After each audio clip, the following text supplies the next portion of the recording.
Hey everybody, welcome back to the Dungeon Dive. Daniel here. I hope you're doing well, and if you're not, I hope you are soon. Okay, sometimes a game comes along and it is so absolutely charming that I just can't help but fall in love with it. And today we are taking a look at just such a game, and that is called Quests Over Coffee. And Quests Over Coffee is designed by Alexander Shen. This version of the game that you are seeing was provided to me by the game crafter. However, you can also download everything as a print on demand version and you can pay what you want. The base price, the asking price is about $5 and that is from itch.io and you will get everything. So if you like DIYing your games, if you like cutting cards and making your own cards, you can get everything over at itch.io.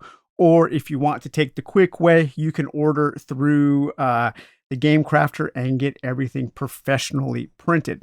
So, Quests Over Coffee. I would put this game in the same camp as two other games we've taken a look at before. And those are games, the Tower of the Ice Lich and the Castle of Sanguine Blight. And these, of course, were two very simple little card-based adventure games. And Quest Over Coffee fits perfectly right alongside those. There are two other games that we will be taking a look at soon, and those games are Hireling and Outdrifter. And both of these games are available on the DriveThruRPG, and the designer did send these to me to take a look at. But if you enjoyed the Tower of the Ice Lich or the Castle of Sanguine Blight, if you've seen my video before, if you end up enjoying Quest Over Coffee, there's also a good chance that you will enjoy Hireling and Outdrifter. So let's take a look at what you get with the Game Crafter package here. And again, all of these are also available as PDFs from itch.io. So in a game of Quests Over Coffee, you will be undergoing a series of quests. And to complete a game, you will need to complete 10 quests. And we have all kinds of different quests here. Now, I think my one and really only complaint about this game is I wish that the quests had a title, because a title can give a lot of context. A good title for a quest, a good quest name, can actually provide a lot of theme and a lot of thematic qualities. So none of the quests have names, but the quests do have different pictures, and the art is so lovely in this game.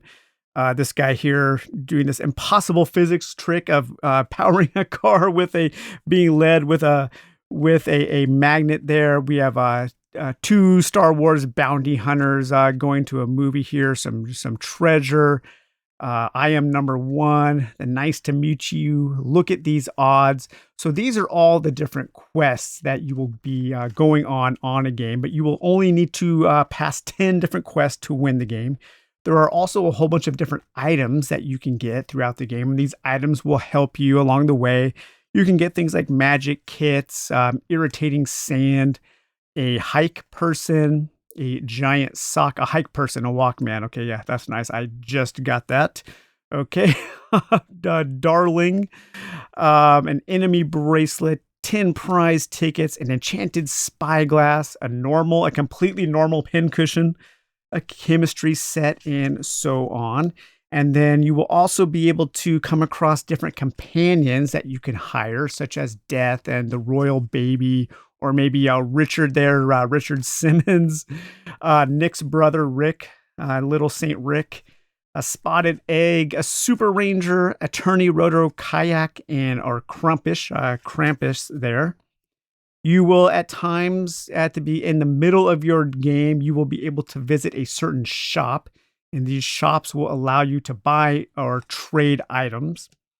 And as you go on your journey, you will be questing through different types of environments, such as this winter environment, or maybe you're in a library, or it's a rainy day, it's raining frogs, the quest shop, a gym, a field of gyms, a fancy part of town, and all of these will add a little wrinkle to your game. And then you will also have a character card here, and there are two different character sides, and each one of those will have a certain number of health, luck, and money that you start the game with. The Game Crafter version also comes with all of your dice that you need and 3 cubes to keep track of your health, luck, and money. So let's take a look at how you would set up your game. So the first thing you'll do is you'll take your deck of quests here, and you will give those a shuffle. And then you need to solve 10 quests to beat a game. So you'll deal out 5. 1, 2, 3, 4, 5. And then you will deal out a random shop. So these should be flipped over. And we will do 1, 2, 3, stop. Okay, so we will stop here at this shop there. So that shop goes on top of the 5 cards, the 5 quest cards. And then you'll take the next 5 quest cards and you will deal those out face up. So we have 1, 2, 3, 4, and 5. Okay, so those are our quest cards there. Okay, so then you'll take your item cards and give those a quick shuffle. You will draw 2 item cards and choose to keep one and discard the other. Okay, so we have the hike person. If you still have this item at the end of the game, you gain 2 victory points. So this is just something you want to hold on to for victory points because this is kind of a scoring game. This is a really quick game meant to be played on a coffee break, quests over coffee. Or we have the single reverse here from Uno. Discard this item if you just met the failure criteria for the active quest. You have met the success criteria instead. I'm going to take that card into my hand and we will discard the hike person. And then as far as our character goes, we'll just start with this side since it's already face up. So we will start with 3 health, 1 luck, and 2 money. So we'll take our health token here, put that on 3 health. We will take our luck token here. This is our money token. So we have 2 money. And then our luck token here, we have 1 luck. Luck you can spend to re-roll your dice when you're trying to overcome one of the quests. Money, you can spend the star amount of money to add a die to your dice pool, or you can also spend that amount of money to draw one of the companions and to hire a companion to help you on that quest. Now let's see where we are questing. Let's draw our environment card here, and we are questing in the While It Seems a Bit Chilly. So we are in a winter wonderland here, and you may discard 1 luck to increase or decrease the value of any single die by 1. This action may be done once per quest. Okay, so we are in a winter wonderland here, and we take our 3d6. You will always roll 3d6 unless you have something that says otherwise. And you want to roll to try to overcome the quest challenge total. And you want to try to beat the quest. And if you roll the failure total or less, then you fail the quest and take the negative consequences. So let's take a look at this quest as an example.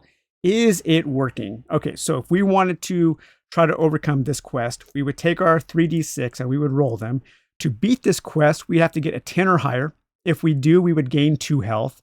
If we rolled a 5 or less, then we would take the negative consequence and lose 1 money. If we rolled somewhere in between, then that just gets discarded and we don't get to use it to tally up our total at the end of the game. Each quest also has a special condition that if this is ever met, then you also do that special condition. In this case here, if we rolled a pair of something, we would gain 1 health. So let's try to overcome that quest there. Is it working? Some kind of mad scientist here trying to revive some kind of alien creature. So we could spend 1 money to hire a companion to help us out. We could spend 1 money to add a d6 to our dice pool, but I'm just going to chance it and try to hit a 10 on 3d6. So let's see what we get here. 11 and 14. Okay, so we definitely overcome that quest here. Now we did not roll a double, so we don't get that bonus, but we do get this card in our hand now. So this is a quest that we have completed. We do get gain 2 health. So we're up to 5 health, and now we have 4 more quests to overcome. Okay, let's go over here to I am not going in there. No, that looks like a very dangerous place to go in. If we roll a 7 or less, we lose a health because the toilet water got us. If we roll a 12 or more, we gain an item. That's very handy. If you drop your wallet in, if we roll 2 ones, we lose 2 money. Ouch. Well, let's go ahead and actually spend 1 money there in order to hire a companion. And let's take a look at our companion, Aaron Hunter. All right. Metroid Hunter here. So we gain 2 health and gain 2 luck. That's super lucky there. We're already at max health, so we're not going to gain that, but we do gain 2 luck. And luck, again, lets us reroll. So our companion there, Aaron Hunter, she helped us out by giving us some luck. Okay, so now let's try to overcome this quest. We're going to roll our 3 dice, and we need to get a 12 or higher. And we got a 9, 12. All right, we did it. So we beat that. So you clog it with toilet paper, this very angry mimic toilet there. We clogged it with toilet paper so it couldn't bite us. And now we gain an item. So we can draw an item and take that into our hand. We got the slots. While this item is in your inventory, you may lose 1 money to roll 3d6. If those 3d6 match, the active quest is successful. Interesting. Okay. So we'll take that into our inventory and we will take this into our completed quest section. And then we would continue until we had defeated or lost all of the quests that were face up. And then we would be able to visit the shop. When we visit the shop, we deal out 3 items. So we have 1, 2, and 3. And then depending on the slot that they are in, we can do those things. So this slot is trade. So this is an item that we can trade from one of the items that we have already owned. This slot here is a blank, so we roll a d6, and that's how much that item costs. That item costs 5 gold. Or this item here, item 3, is free, so we can take that. And then I think I'm going to trade this slots for this sheet with 2 holes. Discard this item to gain a money. I'll do that right away, and I'll bump us up to 2 money. I'll keep this to discard later for 2 health. So we've visited the shop now, so we can discard the shop. We're done with this location. I didn't end up using it. And now we can draw a new location where we're questing, and this is a spectacular castle. You may discard 1 health to re-roll any number of dice. Okay, so you could trade health for re-rolls. And then we deal out these 5 quests. So we have Want to Play Mario Party. That's a 1-star quest. We have this quest here. It looks like a pit. Lots of traps here. We have a blade. Looks like we have acid falling from the ceiling, arrows, a swinging pendulum, fire, and spikes. That is a very, very deadly room there. You go first. No, I insist. Another spike room. A real working volcano. A little science fair project. And someone is coming out. All right, little Saint Nick in there, or little Saint Rick, his brother. And then we would continue until we would beat all 5 of those quests. And then whatever quests we have completed, we could tally up our total and we could score our game and play again. This is a very charming little game. I love the art. It is absolutely lovely. I like this sense of humor. It reminds me of a Tom Wham game. Very kind of an indie-inspired game, which is something that we love on the Dungeon Dive, of course. I like the way that the different shops work. I think that's pretty cool. Some of the shops are better than others. So, this one you can trade or get one for free. This Grinch here, he only has 2 items. You don't get that 3rd item. This is just the normal shop, in which this case, whichever items are out, you would roll 3d6, and that would be the total for each one of those items there. So both of these are pretty much the same. And then this shop here allows you to trade, and that shop there allows you to trade. So very interesting, super cool game, super fun. There is a lot of variety in the quests. Again, with the art and the different things that can trigger if you happen to roll certain things. Sometimes you need to roll a pair or a triple, or sometimes you have to roll a straight or certain numbers to trigger that final thing here. So in this instance here, this is some kind of robbery. Is this actually your car? If you roll a 2, 3, or 4, or 2, 3, 4 in sequence, you gain 2 money. This street looks busy. You're trying to help this old lady cross the street there.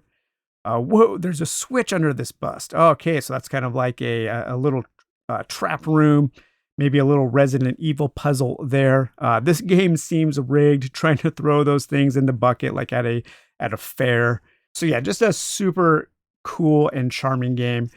I recommend if you just want to test it out, download it for a few bucks on itch.io and give, if you can print out some cards. There's a base set, and the base set is really small.